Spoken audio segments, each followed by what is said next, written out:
तो आज के इस सेशन में हम लोग बात करने वाले हैं क्लास 12 के रिलेशन एंड फंक्शन के रैपिड रिवीजन की।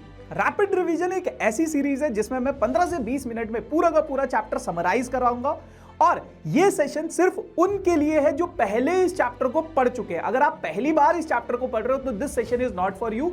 उसके लिए आप पहले वन शॉट वीडियो देख लो जिसका लिंक आपको डिस्क्रिप्शन में मिल जाएगा। एंड ये जो सेशंस होते हैं ना बेटा रैपिड रिवीजन जिसमें 15-20 मिनट में चैप्टर पूरा समराइज हो रहा है, ये सेशन तब के लिए है जब आपका एग्जाम जैसे 1-2 दिन बाद एग्जाम है तो आप लंबे सेशंस नहीं देख सकते हो। आप पहले इस चैप्टर को पढ़ चुके हो तो उसके लिए ये सेशन इंपॉर्टेंट है। तो आज के सेशन में पूरा चैप्टर समराइज होगा विद सम इंपॉर्टेंट क्वेश्चंस के साथ। तो बढ़ते आगे बिना किसी देरी के साथ और जानने की कोशिश करते हैं कि क्या कुछ है हमारे पास इस चैप्टर में। देखो, अगर मैं इस चैप्टर की वेटेज की बात करूं तो सीबीएसई में बोर्ड्स में आपके पास 5 से 6 मार्क्स का ये चैप्टर आता है। इस चैप्टर में आपके पास बहुत सारे टॉपिक्स हैं जैसे कार्टेशियन प्रोडक्ट, फिर हम रिलेशंस के बारे में पढ़ेंगे, फिर हम टाइप्स ऑफ रिलेशन में रिफ्लेक्सिव, सिमेट्रिक, ट्रांजिटिव और इक्विवेलेंस रिलेशंस को पढ़ेंगे। उसके बाद बेटा हम फंक्शंस को पढ़ेंगे और फंक्शंस में टाइप्स ऑफ फंक्शंस को पढ़ेंगे। ठीक है, तो 2 ही चीजें हैं, एक रिलेशन पढ़ना है, एक फंक्शन पढ़ना है और उसी के ऊपर वो आपसे क्वेश्चंस पूछते हैं। अब सबसे पहले रिलेशन एंड फंक्शन पढ़ने से पहले आपको थोड़ा सा 11th ग्रेड का कार्टेशियन प्रोडक्ट याद दिलवा देता हूं। कार्टेशियन प्रोडक्ट क्या होता है कि मान लो आपके पास 2 सेट है, एक सेट है ए और एक सेट है बी। तो जब सेट ए के सारे एलिमेंट्स का सेट बी के सारे एलिमेंट्स के साथ, सेट ए के सारे एलिमेंट्स का सेट बी के सारे एलिमेंट्स के साथ कुछ ना कुछ रिलेशन होता है तो उसे कार्टेशियन प्रोडक्ट बोला जाता है। जैसे 1 का रिलेशन ए के साथ भी है, 1 का रिलेशन बी के साथ भी है, 1 का रिलेशन सी के साथ भी है, 2 का रिलेशन ए के साथ, 2 का रिलेशन बी के साथ, 2 का सी के साथ, 3 का ए के साथ, 3 का बी के साथ और 3 का सी के साथ। यानी कि सेट ए के एलिमेंट्स का, सारे एलिमेंट्स का सेट बी के सारे एलिमेंट्स के साथ कुछ ना कुछ रिलेशन है। तो ऑल पॉसिबल रिलेशन के ऑर्डर्ड पेयर को हम लोग कार्टेशियन प्रोडक्ट बोलते हैं। कार्टेशियन प्रोडक्ट को बेटा ए क्रॉस बी से रिप्रेजेंट किया जाता है।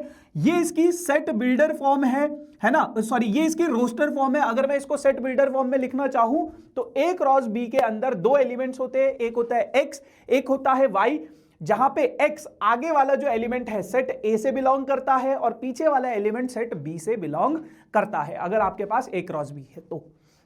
अब ये जो x कॉमा वाई है बेटा इसको ऑर्डर्ड पेयर बोला जाता है। y जो होता है वो x की इमेज कहलाता है। y जो है क्या है, x की इमेज है और x क्या होता है बेटा, वो y का प्री इमेज होता है। ठीक है जी, ये कार्टेशियन प्रोडक्ट है। फिर उसके बाद हम रिलेशंस को पढ़ते थे। रिलेशंस क्या होता है, रिलेशन जब कोई स्पेसिफिक कंडीशन लग जाती है। मतलब मान लो आपके पास 2 सेट है, एक सेट है ए, एक सेट है बी, उसके अंदर ये एलिमेंट्स दिए गए। अब अगर मैं बोलूं कि मुझे एक रिलेशन R1 बताया गया है जो कि सेट ए से सेट बी के साथ कुछ रिलेशन बता रहा है और रिलेशन की डेफिनेशन क्या है कि रिलेशन के अंदर 2 एलिमेंट है x और y और y is equals to x plus 3 है, जहां पे x बिलोंग कर रहा है सेट a से और y बिलोंग कर रहा है सेट b से। ये क्या है बेटा, सेट बिल्डर फॉर्म है। अब अगर मैं इसको रोस्टर फॉर्म में कन्वर्ट करूं तो देखो x क्या है, सेट a से आएगा। तो सेट a को जब मैं x की जगह पे 1 रखूंगा तो y की वैल्यू क्या हो जाएगी 4। तो एक रिलेशन बन गया 1,4। फिर बेटा जब मैं x को 2 रखूंगा, तो y कितना आ जाएगा 5 आ जाएगा। तो एक रिलेशन बन गया 2 और 5 का। फिर जब मैं x को 3 रखूंगा तो 3 + 3 कितना हो जाएगा 6 हो जाएगा। तो यहां पे देखो 1, 2 और 3 सेट a से आ रहे हैं, 4, 5 और 6 कहां से आ रहे हैं, सेट b से आ रहे हैं। तो ये आपके पास इसकी रोस्टर फॉर्म हो गई। ठीक है, ऐसे ही आपके पास एक और रिलेशन दिया गया है सेट ए से सेट बी के एलिमेंट्स के साथ। अब रिलेशन क्या बोला गया है कि y is equals to x plus 4 है। x बिलोंग कर रहा है सेट ए से और y बिलोंग कर रहा है सेट बी से। तो जब मैं x की जगह पे 1 रखूंगा तो y कितना आ जाएगा 5 आ जाएगा। तो जैसे ही x 1 रखा, 1 का रिलेशन किसके साथ आ गया 5 के साथ। x को 2 रखोगे तो 2 का रिलेशन किसके साथ आ जाएगा 6 के साथ, क्योंकि 2 + 4 6 होता है। अब जब मैं x को 3 रखूंगा, तो 3 + 4 कितना हो जाएगा 7। लेकिन 7 आपका सेट बी में तो है ही नहीं, तो ये वाला रिलेशन नहीं बनेगा, 3,7 नहीं बनेगा, क्योंकि सेट ए के अंदर तो 3 भी है। तो 3 का कोई रिलेशन नहीं बन रहा है। आपके पास जो पॉसिबल रिलेशन बन रहा है 1 का 5 के साथ, 2 का 6 के साथ, तो ये रिलेशन कहलाता है आपके पास। ठीक है जी, मतलब दोनों के दोनों रिलेशंस है, अलग अलग तरीके से डिफाइन किए गए हैं। अब उसके बाद बेटा आपके पास आता है डोमेन, रेंज और कोडोमेन। डोमेन क्या होता है, किसी भी रिलेशन के अंदर जो फर्स्ट एलिमेंट होता है, देखो मैंने बहुत सिंपल लैंग्वेज में आपके लिए ये डेफिनेशंस वगैरह लिखी हैं। किसी भी रिलेशन के अंदर जो फर्स्ट एलिमेंट होता है ऑर्डर्ड पेयर में, यानी कि 1 2 3, ये क्या कहलाता है? डोमेन कहलाता है। रेंज क्या होता है बेटा? किसी भी रिलेशन में जो सेकंड एलिमेंट होता है, जैसे 4 5 और 6, ये क्या कहलाता है? रेंज कहलाता है। तो अगर मैं R2 रिलेशन के डोमेन और रेंज की बात करूं तो डोमेन क्या हो जाएगा? 1,2, डोमेन क्या हो जाएगा? 1,2, और रेंज क्या हो जाएगा बेटा? 5,6, रेंज क्या हो जाएगा? 5,6। और को डोमेन क्या होता है बेटा? को डोमेन होता है जो ये सेकंड एलिमेंट है रिलेशन में, सेकंड एलिमेंट 5 या 6 किसी को भी देख लो, ये 5 और 6 कौन से सेट से बिलोंग कर रहे हैं? ये सेट बी से बिलोंग कर रहे हैं। तो ये जो पूरा का पूरा सेट बी होता है, जिस सेट से ये बिलोंग कर रहे हैं, उसके पूरे के पूरे एलिमेंट आपके को डोमेन कहलाते हैं। ठीक है जी। जिस सेट से जो सेकंड एलिमेंट है, रेंज वाले जो एलिमेंट है वो बिलोंग कर रहे हैं, वो पूरा का पूरा सेट आपका क्या कहलाता है? को डोमेन कहलाता है। क्लियर? तो ये आपके पास कहानी हो जाती है। फिर उसके बाद बेटा हमारे पास आता है टाइप्स ऑफ रिलेशंस। कितने प्रकार के रिलेशंस होते हैं? तो रिलेशंस आपके पास बेटा अलग अलग प्रकार के होते हैं। सबसे पहले एम्प्टी रिलेशन। एम्प्टी रिलेशन नाम से ही क्लियर है, एक ऐसा रिलेशन जिसके अंदर एक भी एलिमेंट ना हो। यूनिवर्सल रिलेशन एक ऐसा रिलेशन जब आपका कोई रिलेशन क्रॉस प्रोडक्ट के बराबर आ जाए तो वो यूनिवर्सल रिलेशन होता है। ये दो इतने इंपॉर्टेंट नहीं है, लेकिन आगे के तीन रिफ्लेक्सिव, सिमेट्रिक और ट्रांजिटिव ये बहुत इंपॉर्टेंट है। अब रिफ्लेक्सिव रिलेशन क्या होता है, ध्यान से समझेंगे। सेट ए के सारे एलिमेंट्स का रिलेशन खुद के साथ, सेट ए के सारे एलिमेंट्स का रिलेशन जब खुद के ही साथ होता है तो वो रिफ्लेक्सिव होता है। जैसे मान लो आपके पास सेट ए है, उसके अंदर एलिमेंट है 1 2 3। अब एक रिलेशन डिफाइन है सेट ए के ऊपर, मतलब ए का रिलेशन ए के ही साथ। तो बेटा सेट ए के अंदर कौन कौन से एलिमेंट है? 1 है, 2 है और 3 है। तो जब 1 का रिलेशन 1 के साथ, 2 का रिलेशन 2 के साथ और 3 का रिलेशन 3 के साथ होगा तो ऐसी कंडीशन को बोला जाता है रिफ्लेक्सिव रिलेशंस। यानी कि 1 का रिलेशन 1 के साथ, 2 का 2 के साथ, 3 का 3 के साथ, तो ऐसी कंडीशन को बोला जाएगा रिफ्लेक्सिव रिलेशन। तो R1 जो है आपका क्या है? रिफ्लेक्सिव रिलेशन है। क्लियर? अब अगर मैं R2 की बात करूं तो यहां पे बोला गया 1 का रिलेशन 1 के साथ, 2 का रिलेशन 2 के साथ।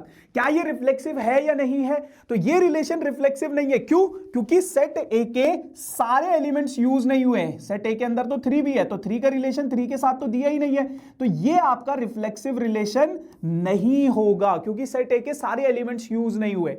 तो जब सेट ए के सारे एलिमेंट्स का रिलेशन खुद के ही साथ होता है तो वो रिफ्लेक्सिव रिलेशन होता है। अब जैसे ये 1 का रिलेशन 1 के साथ, 2 का 2 के साथ, 3 का 3 के साथ, और फिर 1 का रिलेशन 2 के साथ भी दिया है, तो सेट ए के सारे एलिमेंट यूज हुए क्या? 1 भी यूज हुआ, 2 भी यूज हुआ, 3 भी यूज हुआ, और इनका रिलेशन खुद के साथ है, इनका रिलेशन खुद के साथ है, बिल्कुल है। तो उसके आगे चाहे कुछ भी हो उससे फर्क नहीं पड़ता है, लेकिन सारे एलिमेंट्स यूज होने चाहिए और उनका रिलेशन खुद के साथ होना चाहिए, तभी वो रिफ्लेक्सिव रिलेशन होता है। तो this relation is also a reflexive relation, ये भी रिफ्लेक्सिव रिलेशन होता है। क्लियर? फिर उसके बाद बेटा आपके पास आ जाता है सिमेट्रिक। अब सिमेट्रिक रिलेशन क्या होता है? सिमेट्रिक रिलेशन एक ऐसा रिलेशन होता है अगर कहीं पे आपके पास A, B किसी रिलेशन को बिलोंग कर रहा है तो B, A भी उस रिलेशन में होना चाहिए। जैसे जैसे जैसे मान लो कहीं पे आपको 1, 2 दिख जाए तो 2, 1 भी होना चाहिए उस रिलेशन के अंदर। अब इसमें जरूरी नहीं है सारे एलिमेंट्स यूज होने चाहिए, नहीं। अगर 1, 2 है, 1 का रिलेशन 2 के साथ है तो 2 का रिलेशन 1 के साथ होना चाहिए। जैसे 1 का रिलेशन 2 के साथ है, 2 का रिलेशन 1 के साथ है, तो ये दोनों एलिमेंट क्या है? सिमेट्रिक है। अब यहां पे देखो 1 का रिलेशन 3 के साथ है, लेकिन 3 का रिलेशन 1 के साथ नहीं है, तो इस कारण से ये वाला रिलेशन आपका सिमेट्रिक रिलेशन नहीं होगा। ठीक है? तीसरा देखो 1 का रिलेशन 2 के साथ, 2 का 1 के साथ और 3 का 3 के साथ। देखो 1 का रिलेशन 2 के साथ है, 2 का 1 के साथ है, तो ये दोनों के दोनों सिमेट्रिक हो गए। लेकिन अगर मैं इसको देखूं 3 का रिलेशन 3 के साथ, तो इसका मतलब एक और एलिमेंट होना चाहिए था जिसमें 3 का रिलेशन 3 के साथ ही होना चाहिए था। तो ये रिलेशन भी आपका सिमेट्रिक है, क्योंकि दो बार ही नहीं लिखते हम अपने एलिमेंट को एक ही बार लिखा जाता है। ठीक है? तो ये रिलेशन भी आपका सिमेट्रिक है। 1 का 2 के साथ, 2 का 1 के साथ, फिर देखो 3 का 3 के साथ, तो एक और बारी थोड़ी ना लिखेंगे 3, 3, है ना? सेट्स में हमने पढ़ा था क्लास 11 में, एक एलिमेंट बस एक ही बार लिखा जाता है। तो ये एक बारी अगर है और सेम अगर रिलेशन बन रहा है, मतलब 3, 3 एक और बारी लिखने की जरूरत नहीं है, वो एक ही बार है तो चलेगा, है ना? तो ये रिलेशन भी क्या है? आपका सिमेट्रिक रिलेशन है। क्लियर? फिर बात करते हैं बेटा ट्रांजिटिव। ट्रांजिटिव क्या होता है? अगर कहीं पे आपके पास ए का रिलेशन बी के साथ है, बी का रिलेशन सी के साथ है, तो ए का रिलेशन सी के साथ होना चाहिए। या फिर अगर ए का रिलेशन बी के साथ है, बी का रिलेशन सी के साथ नहीं है, तो ए का रिलेशन सी के साथ भी नहीं होना चाहिए, तब भी वो क्या हो जाता है? ट्रांजिटिव हो जाता है। ट्रांजिटिव में अक्सर बच्चे बहुत कंफ्यूज होते हैं। ध्यान से सुनो, अगर ए का रिलेशन बी के साथ है और बी का रिलेशन सी के साथ है, तो ए का रिलेशन भी सी के साथ होना चाहिए। जैसे मैं तुझसे प्यार करता हूं, तू किसी और से प्यार करता है, तो मैं भी किसी और से प्यार करूंगा। समझ रहे हो, है ना? तो ऐसी कंडीशन को ट्रांजिटिव रिलेशन बोलते हैं। या फिर अगर मेरा रिलेशन किसी के साथ है, ए का रिलेशन बी के साथ है, बी का रिलेशन सी के साथ नहीं है, तो मेरा भी सी के साथ, ए का रिलेशन भी सी के साथ नहीं होगा। ठीक है, दोनों केसेस में ट्रांजिटिव होते हैं। अब आपके पास एक रिलेशन दिया गया, आपको यह बताना है कि यह ट्रांजिटिव है या नहीं है। ध्यान से देखो, वन का रिलेशन किसके साथ है? टू के साथ है। मतलब ऐसे देखो, वन का रिलेशन किसके साथ है? टू के साथ। और टू का रिलेशन किसके साथ है? वन के साथ। वन का रिलेशन टू के साथ और टू का रिलेशन किसके साथ है? वन के साथ। तो क्या वन का रिलेशन वन के साथ है? मतलब वन का रिलेशन टू के साथ है, वन का रिलेशन टू के साथ है और टू का रिलेशन वन के साथ है, तो क्या वन का वन के साथ है? तो ये वाला एलिमेंट तो ट्रांजिटिव होगा। आपको हर एलिमेंट को चेक करना पड़ता है। बच्चे क्या कहते हैं? ये पूरा का पूरा रिलेशन ट्रांजिटिव है। नहीं, अभी सिर्फ ये वाला एलिमेंट ट्रांजिटिव हुआ है। क्यों? क्योंकि देखो, वन का रिलेशन टू के साथ है, टू का रिलेशन वन के साथ है, और वन का रिलेशन वन के साथ होना चाहिए, है, बिल्कुल है। तो इसका मतलब ये वाला एलिमेंट तो ट्रांजिटिव है। अब दूसरे वाले को देखो, टू का रिलेशन वन के साथ है और वन का रिलेशन बेटा दो जगह है। वन का रिलेशन टू के साथ भी है और वन के साथ भी है। देख रहे हो ना, टू का रिलेशन वन के साथ है ना, और वन का रिलेशन टू के साथ भी है, वन के साथ भी है, और वन का रिलेशन टू के साथ भी है और वन के साथ भी है। टू का रिलेशन वन के साथ है और वन का रिलेशन टू के साथ भी है और वन के साथ भी है। तो बेटा टू का रिलेशन टू के साथ होना चाहिए था, पर नहीं है, और टू का रिलेशन वन के साथ होना चाहिए था, वो तो चलो है, लेकिन टू का रिलेशन टू के साथ भी होना चाहिए था, बट टू का रिलेशन टू के साथ नहीं है, तो इसका मतलब ये वाला एलिमेंट ट्रांजिटिव नहीं होगा। और अगर किसी रिलेशन में एक एलिमेंट भी ट्रांजिटिव नहीं है, तो पूरा का पूरा रिलेशन इज नॉट ट्रांजिटिव हो जाता है। ठीक है, इसको थोड़ा ध्यान से समझना, डिटेल में समझना। भैया देखो क्या है, टू का रिलेशन वन के साथ है, तो वन का रिलेशन किसके साथ दे रखा है? वन के साथ भी दे रखा है, और वन का रिलेशन टू के साथ भी दे रखा है। तो इस हिसाब से टू का रिलेशन टू के साथ होना चाहिए था, 2,2 भी प्रेजेंट होना चाहिए था, लेकिन 2,2 प्रेजेंट नहीं है, तो इसका मतलब ये वाला एलिमेंट ट्रांजिटिव नहीं है। और अगर एक भी एलिमेंट ट्रांजिटिव ना हो, तो पूरा का पूरा रिलेशन इज नॉट ट्रांजिटिव हो जाता है। क्लियर? तो ये आपके पास रिलेशंस की कहानी है। अब अगर कोई रिलेशन रिफ्लेक्सिव, सिमेट्रिक और ट्रांजिटिव हो, तो वो पूरा का पूरा रिलेशन इक्विवेलेंस रिलेशन कहलाता है। क्लियर? ठीक है।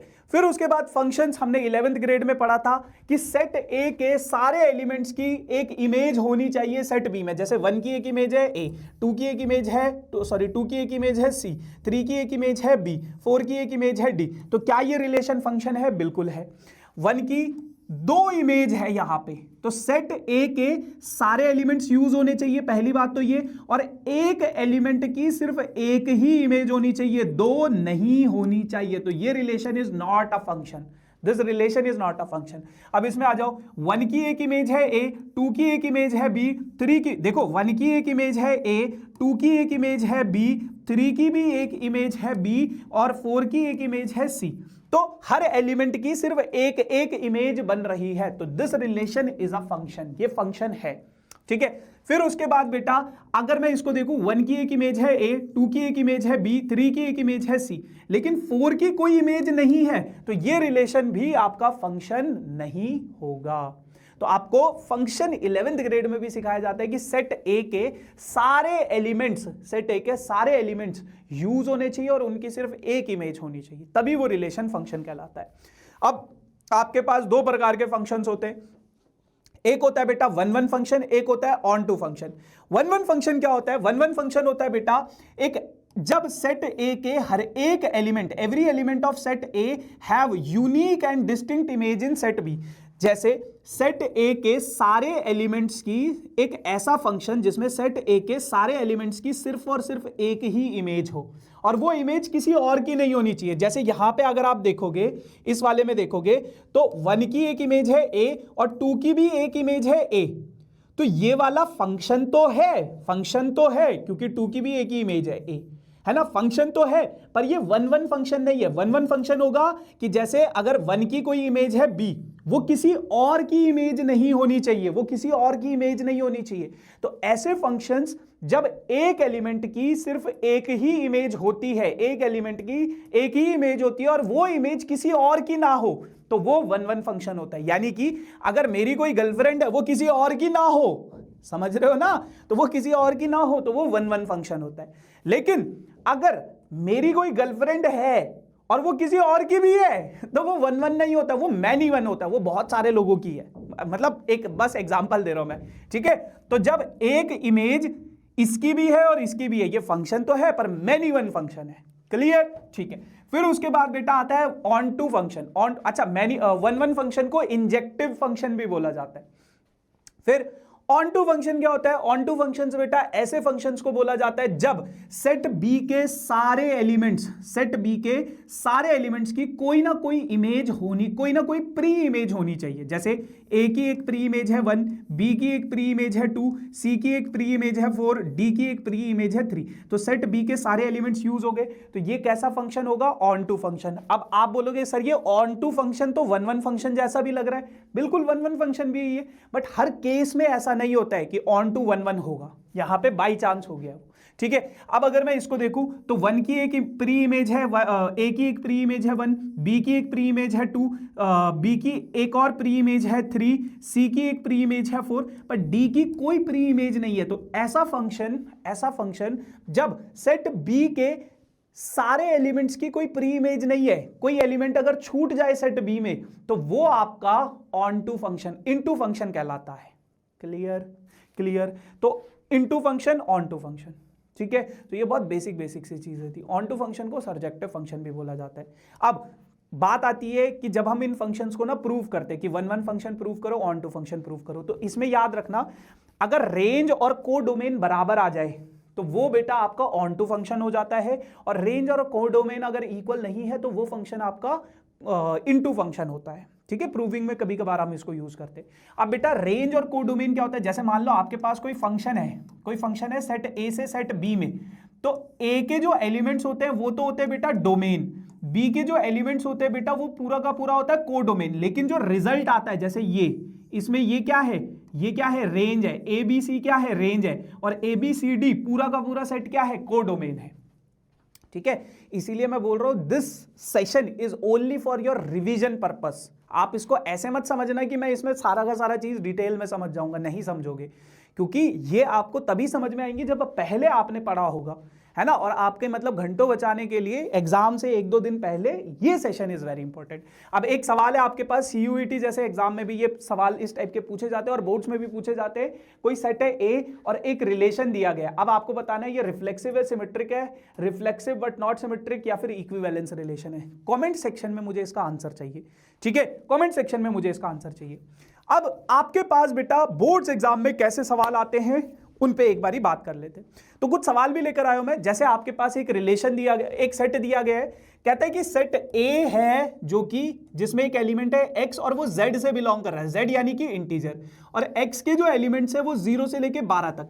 तो सेट ए के अंदर क्या हो जाएगा? 0 1 2 3 4 5 6 7 8 9 10 11 12। उसने बोला है ना x, सेट ए के अंदर एक एलिमेंट है x, वो z यानी कि इंटीजर से बिलोंग कर रहा है और उसकी वैल्यू 0 से लेके 12 तक होनी चाहिए, यानी कि 0 भी हो सकता है, 1 भी हो सकता है, 2 3 4 12 तक। और रिलेशन क्या दिया गया है? रिलेशन के अंदर 2 एलिमेंट है a और b, जहां पे दोनों के दोनों सेट a से बिलोंग कर रहे हैं, यानी कि इंटीजर से बिलोंग कर रहे हैं, और modulus of a minus b is divisible by 4। a minus b का जो मॉड है वो 4 से डिविजिबल होना चाहिए। अब इसका मतलब क्या है? अगर बेटा a माइनस बी का मॉड 4 से डिविजिबल होगा तो इसका मतलब यहां पे कुछ ना कुछ आंसर आएगा। मान लो p आ गया, 4 को इधर भेजूंगा तो a माइनस बी का मॉड क्या हो जाएगा? 4p के बराबर होगा, तभी तो वो 4 से डिविजिबल होगा। अब कह रहे कि इसको इक्विवेलेंस रिलेशन प्रूफ करो। इक्विवेलेंस रिलेशन वो रिलेशन होता है जो रिफ्लेक्सिव भी हो, सिमेट्रिक भी हो, ट्रांजिटिव भी हो। आ जाओ, रिफ्लेक्सिव कैसे प्रूफ करोगे? सबसे पहले आप कोई एलिमेंट लोगे x और कहोगे वो कहां से बिलोंग कर रहा है बेटा? सेट a से बिलोंग कर रहा है। अब रिफ्लेक्सिव में क्या होना चाहिए? x का रिलेशन x के साथ होना चाहिए, है ना, अपने साथ ही होना चाहिए। तो बेटा अगर मैं a माइनस बी मतलब x का रिलेशन x के साथ देखूं तो a, इस वाले x को a मान लिया, इस वाले x को b मान लिया, तो x माइनस x करूंगा तो कितना आ गया, 0 आ गया। क्या ये 0 4 से डिविजिबल है? बिल्कुल है। तो इसका मतलब क्या है, ये x कॉमा x जो है वो इस रिलेशन को सेटिस्फाई कर रहा है, इस रिलेशन में बिलोंग कर रहा है। जैसे 0 का 0 के साथ, 1 का 1 के साथ, 2 का 2 के साथ, 3 का 3 के साथ, 3 में से 3 सब्ट्रैक्ट करोगे 0 आएगा। 0 इज डिविजिबल बाय 4। तो इसका मतलब क्या है, ये रिलेशन रिफ्लेक्सिव रिलेशन तो है। ठीक है, अब बात करते हैं सिमेट्रिक की। तो सिमेट्रिक क्या होता है, अगर x कॉमा वाई किसी रिलेशन में है, ये हम मान के चल रहे कि इस रिलेशन में x कॉमा वाई है, वो इस रिलेशन से बिलोंग कर रहा है। बिलोंग कर रहा है इसका मतलब क्या होगा, x माइनस वाई का मॉड 4 से डिविजिबल होगा।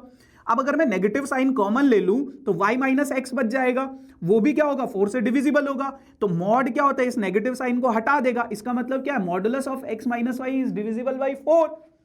अब modulus of x minus y, अगर देखो जब x कॉमा वाई अगर किसी रिलेशन से बिलोंग कर रहा है उसको हम ऐसे लिखते थे, अगर y कॉमा x किसी रिलेशन से बिलोंग कर रहा है तो क्या हम उसको ऐसे नहीं लिख सकते? तो इसका मतलब क्या है, अगर ये आ गया कि modulus of y minus x is divisible by 4, इसका मतलब क्या होगा कि y कॉमा x उस रिलेशन से बिलोंग कर रहा है। हमने ये माना था कि x कॉमा y इस रिलेशन से बिलोंग कर रहा है, और हमने ये प्रूव कर दिया कि y कॉमा x भी इस रिलेशन से बिलोंग कर रहा है। इसका मतलब क्या है, आपका relation is what, that is symmetric. ये रिलेशन क्या है, सिमेट्रिक है। अब बात करते हैं ट्रांजिटिव की। ट्रांजिटिव थोड़ा ध्यान से देखना, आप ये मान के चलोगे कि x कॉमा वाई किसी रिलेशन से बिलोंग कर रहा है एंड y कॉमा z भी किसी रिलेशन से बिलोंग कर रहा है। आपको प्रूव क्या करना है कि x कॉमा z भी उस रिलेशन से बिलोंग करेगा, ये चीज प्रूव करनी है बस। तो आ जाओ कैसे करोगे बेटा, अगर x कॉमा वाई किसी रिलेशन से बिलोंग कर रहा है तो modulus of x minus y किसके बराबर होगा, 4p के बराबर। y कॉमा z अगर किसी रिलेशन से बिलोंग कर रहा है तो modulus of y minus z किसके बराबर होगा, 4q के बराबर होगा। अब बेटा कभी भी अगर मॉड हटता है तो सामने वाले के साथ प्लस माइनस आ जाता है, मॉड हटेगा तो सामने वाले के साथ प्लस माइनस। दोनों इक्वेशंस को ऐड करो, y से y कट जाएगा, x माइनस z बच जाएगा। यहां पे प्लस माइनस 4 कॉमन ले लिया, अंदर क्या बचा, p प्लस क्यू को m के बराबर लिख सकता हूं। इसका मतलब क्या है, अगर 4 को इधर भेजूंगा, मतलब अब पहले ये प्लस माइनस हटा दो, तो जैसे यहां पे मॉड था, यहां पे मॉड हटा तो प्लस माइनस आ गया। अब मैं ये प्लस माइनस हटाऊंगा तो यहां पे क्या आ जाएगा, मॉड आ जाएगा। तो mod of x minus Z क्या है, 4m के बराबर है, 4m के बराबर।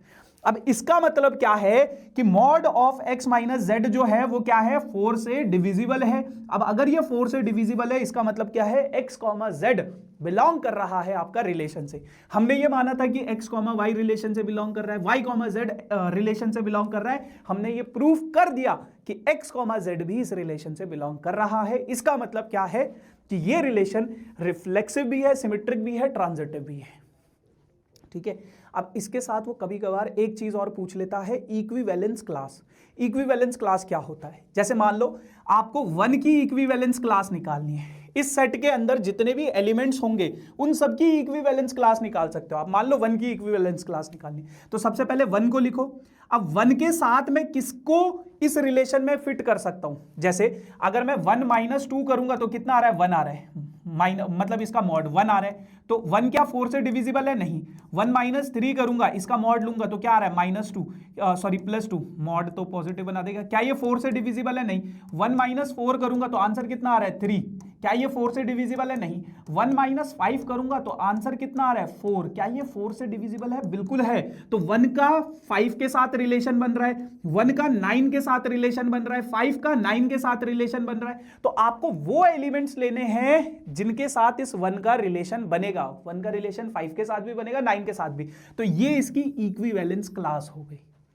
अब मान लो मुझे 2 की इक्विवेलेंस क्लास निकालनी है, तो 2 की इक्विवेलेंस क्लास क्या होगी, 2 का रिलेशन 6 के साथ बनेगा, क्योंकि 6 माइनस 2 क्या होगा, 4, 10 माइनस 2 क्या होगा, 8, 6 माइनस 10 क्या हो जाएगा, 4। तो ये सारे के सारे 4 से डिविजिबल होंगे, इनके बीच में रिलेशन बनेगा। तो 2 की इक्विवेलेंस क्लास क्या हो जाएगी, 2, 6, 10। अब आपसे सवाल में पूछा था 0, अच्छा 2 की ही पूछी थी, 0 की इक्विवेलेंस क्लास आप लोग मुझे कमेंट सेक्शन में बता देना। ठीक है, चलो जी, अगला सवाल है आप लोगों के पास फंक्शंस के ऊपर। दो सवाल फंक्शंस के ऊपर भी कर लेते। सवाल पूछता है कि आपके पास एक फंक्शन दिया गया है, फंक्शन जो है रियल नंबर से रियल नंबर पे डिफाइन है, मतलब रियल नंबर, ये इसकी डोमेन भी रियल नंबर है और रेंज भी क्या है इसकी, और को डोमेन भी क्या है इसकी, रियल नंबर है। तो ये आपके पास एक फंक्शन है, फंक्शन बोला गया है x अपॉन में x² + 1। ये ना तो 1 1 फंक्शन होगा और ना ही ऑन टू फंक्शन होगा। देखो आपसे वो दो तरह के सवाल पूछेगा, वो बोलेगा कि इसको 1 1 फंक्शन प्रूफ करना है, और या तो ऐसा बोलेगा कि इसको 1 1 फंक्शन नहीं होगा। वो सवाल में बोलेगा कि इसको 1 1 फंक्शन प्रूफ करना है, या तो वो बोलेगा कि ये 1 1 फंक्शन नहीं है। तो जब नहीं होता है ना, तो उस केस में आप नंबर्स का यूज कर सकते हो। लेकिन अगर वो ये पूछे, बोलेगा कि इसको 1 1 फंक्शन प्रूफ करना है, तो उस केस में आप नंबर यूज नहीं करोगे, वेरिएबल यूज करोगे। तो इधर वाला एक सेकंड के लिए भूल जाओ, सिर्फ इधर देखो। मैंने दो एलिमेंट्स मान लिए, एक x1 ले लिया, एक x2 ले लिया। x1 मैंने 2 मान लिया और x2 मैंने 1/2 ले लिया। अब जब मैं इसमें 2 सब्सटीट्यूट करूंगा तो मेरा फंक्शन क्या आ गया, 2/5। और जब मैं 1/2 सब्सटीट्यूट करूंगा तो भी मेरा फंक्शन क्या आ गया, 2/5। यानी कि 2 की एक इमेज है 2/5 और 1/2 की भी एक इमेज है 2/5। तो ऐसे फंक्शंस को क्या बोला जाता है, ऐसे फंक्शंस को क्या बोला जाता है, जब एक ही एलिमेंट दो की इमेज होती है। ये 2/5 क्या है, 2 की गर्लफ्रेंड भी है, इसकी गर्लफ्रेंड भी है, तो ये मैनी वन फंक्शन हुआ, ये 1 1 फंक्शन नहीं होगा। तो ऐसे आप इसको प्रूव कर सकते हो, ठीक है। बाकी एक और तरीका होता है वेरिएबल वाला। आप क्या कहोगे कि x1, x2 आप मान लो, जब देखो यहां पे लिखा है नाइदर 1 1 नॉर, तो जब नाइदर नॉर हो जाता है तो उस केस में आप नंबर्स का यूज कर सकते हो। लेकिन अगर वो बोलता है कि इसको 1 1 प्रूफ करो, तो उस केस में तो सिर्फ आपको वेरिएबल ही यूज करना है। इसमें आप नंबर भी यूज कर सकते हो, वेरिएबल भी यूज कर सकते हो, आपकी मर्जी। वेरिएबल से कैसे होगा वो भी देख लो।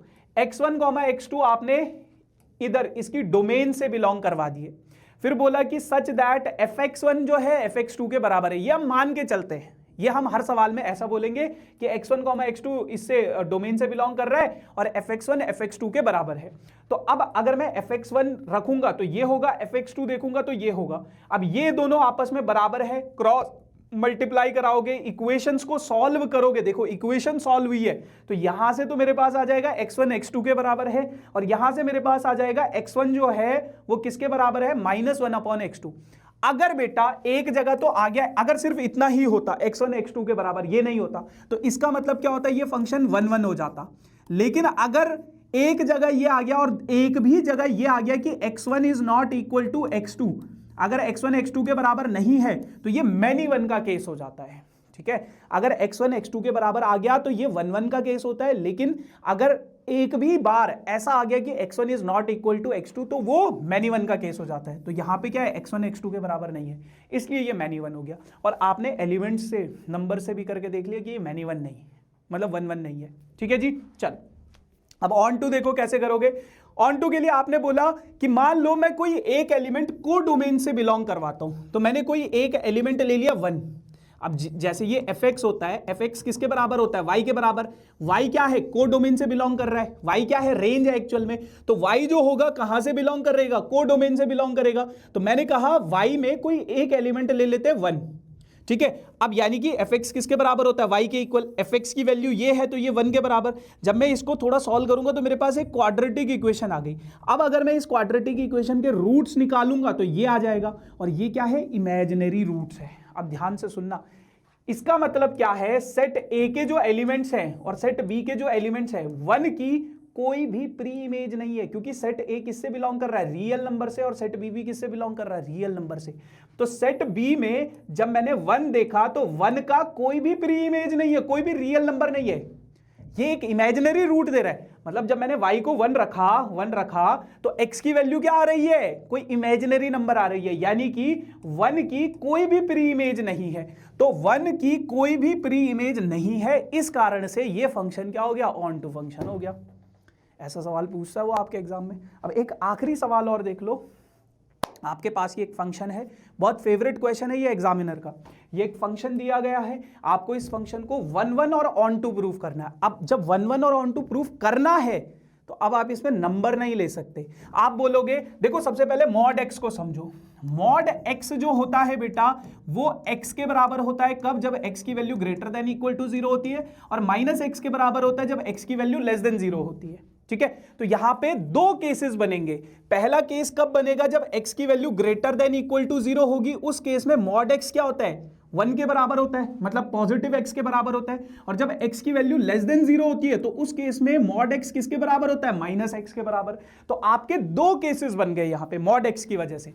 अब मैंने कहा x1, x2 R से बिलोंग कर रहे हैं, such that fx1 is equals to fx2। हर सवाल में ऐसे ही करना है, क्रिस क्रॉस कराओगे, इक्वेशंस को सॉल्व करोगे, ये इससे कट गया तो x1 x2 के बराबर आ गया। अगर x1 और x2 बराबर आ गए तो ये फंक्शन क्या हो जाएगा, 1 1 फंक्शन हो जाएगा। सेम चीज यहां पे भी करोगे, इस वाले केस को लोगे, ये हो गया, ये इसके बराबर मान लिया, इधर उधर भेजो तो यहां पे भी x1 और x2 बराबर आ गए। तो अगर x1 और x2 बराबर आ गए तो इसका मतलब फंक्शन क्या है, 1 1 फंक्शन है। अब बहुत सारे बच्चे बोलेंगे सर जी अगर एक में बराबर आ जाते, एक में बराबर नहीं आता तो नहीं होता भाई, फिर ये तो सिर्फ यहां तक इतनी डोमेन में ये 1 1 हो जाता, इसमें नहीं हो पाता। ठीक है जी। अच्छा, अब इसको ऑन टू कैसे प्रूव करेंगे वो भी देख लो, बहुत प्यारा सा कॉन्सेप्ट समझा रहा हूं।